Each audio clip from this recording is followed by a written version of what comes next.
It started quietly. No breaking news, no viral footage, just a convoy of tanks rolling through Lithuania. Steel and silence. Wasn't war, but it wasn't peace either.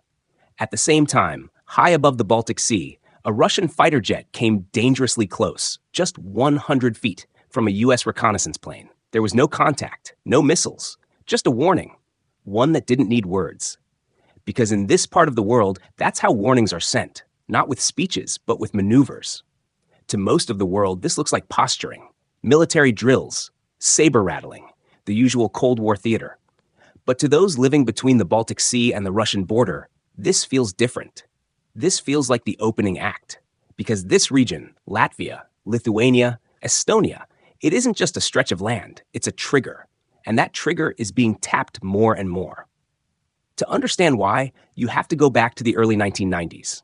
When the Soviet Union collapsed in 1991, the Baltic nations didn't just walk away from Moscow, they ran. They joined NATO. They joined the European Union. They turned toward the West like survivors escaping a fire. And for a while, it worked. By the mid-2000s, the Baltics had become symbols of democratic transformation, free press, elections, modern economies. The West cheered, but the East fumed.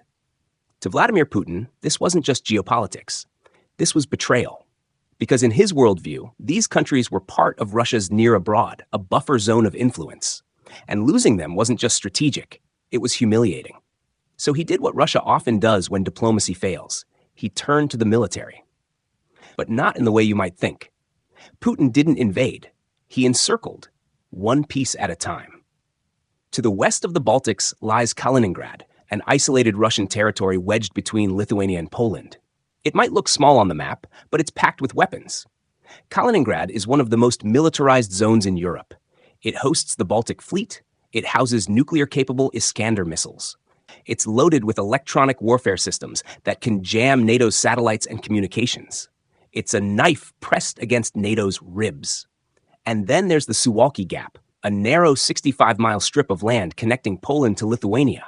To the casual observer, it's just a road. But in strategic terms, it's everything. Because if Russia were to seize the Suwalki Gap, it would cut off the Baltic states from the rest of NATO. 3 allied nations, isolated, surrounded, vulnerable. And that's the nightmare scenario. No full-scale war, no mushroom clouds, just a quick, decisive operation, followed by silence. The kind of silence that makes politicians nervous, that forces diplomats to choose their words carefully, that tests alliances not on paper, but in real life. This is the gray zone where Putin thrives, because the truth is, Russia doesn't want World War III, it wants hesitation, uncertainty, and most of all, it wants time. Time to weaken NATO's resolve. Time to stoke divisions within the EU. Time to distract the West with internal chaos.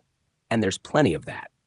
The US is heading into a heated election cycle. Germany is struggling with its energy transition.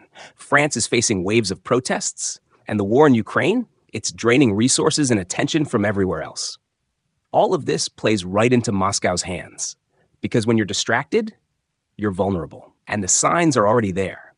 In the past year, NATO launched its largest joint exercise in decades, Steadfast Defender, with over 90,000 troops simulating how to defend the eastern flank. Tanks, jets, warships, all rehearsing for a scenario no one wants to see become real. But just across the border, Russia was rehearsing too. Troop movements in western Russia, joint drills with Belarus, right near NATO borders, deployment of new S-400 missile systems in Kaliningrad, and constant testing of NATO's response time through airspace violations and cyber attacks. Estonia alone logs hundreds of cyber incidents every year. Banking systems glitch, government websites crash, GPS signals vanish. And it's not just about breaking systems. It's about sowing doubt.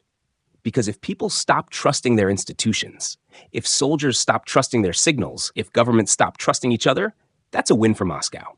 But the strategy goes deeper. Russia has also invested heavily in psychological operations.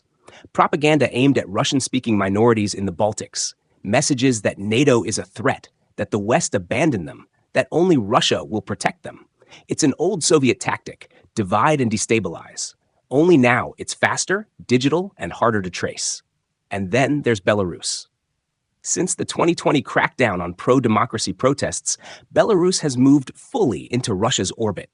Now, Belarusian territory is effectively a Russian staging ground. Troops, tanks, even short-range missiles have been spotted moving freely across the shared border. That opens up a second front. Because if conflict breaks out, NATO wouldn't just face Russia from the east, it could be hit from the southeast as well. The geography of the Baltics makes this terrifyingly easy. So what does NATO do?